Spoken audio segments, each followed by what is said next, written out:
welcome to Draw with Bee. Today we're drawing a cute cup of cocoa. Let's get started.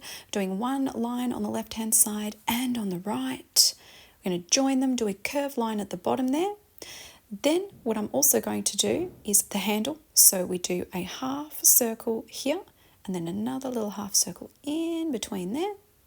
Then bring the line from the top, from the left to the right, just like the bottom bit. Amazing. Then we're going to bring two lines just up just a little bit, and then we can do all the inside yummy bits to this cup of cocoa. First, I'm going to do a marshmallow. You can do as many marshmallows as you like, because marshmallows in hot cocoa is amazing. Then I'm going to fill in around these marshmallows with the yummy cocoa lines. You can do whatever you like in the middle here to make it look as brilliant as possible. You can put sprinkles, you can do whatever you like. I'm going to do another marshmallow there. Then I'm going to bring this line up around the back. I'm going to extend that one, join them together, then do a straw, two lines just like that, then the little circle up the top, and then I'm going to do some beautiful stripes on the inside. Now you don't have to do stripes, you could do polka dots, you could do anything. Next, I'm going to do two beautiful eyes on this cute cup of cocoa. One on the left, one on the right. Make him a little bit bigger and a very smiley face in the middle. He's going to be very much smiling.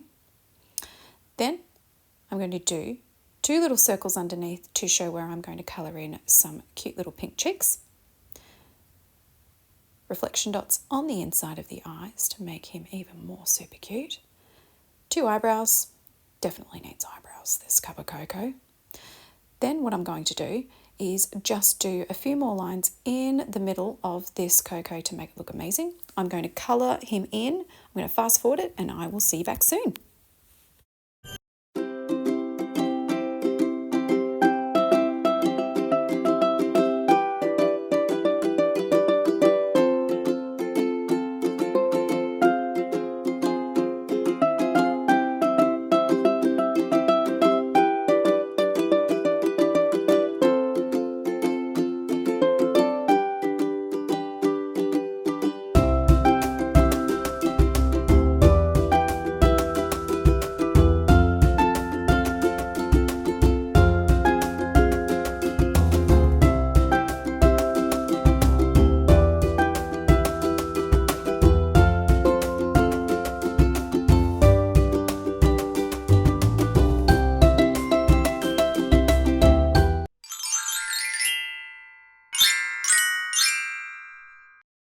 Add some magic. I've got my glitter pens here. I'm going to do a little bit of glitter on the cheeks to make it super cute, super shiny and super special. One on that side, one on that side. Then what I'm also going to do is use some glitter on these marshmallows here and the special whipped cream on the top. Oh, amazing. Then I'm going to use my green glitter pen and put a little bit of glitter on the straw to make it look amazing. I hope that you've had an amazing time watching this tutorial and drawing some amazing pictures. I hope you all have a wonderful Christmas and a Happy New Year, and I'll see you soon. Bye.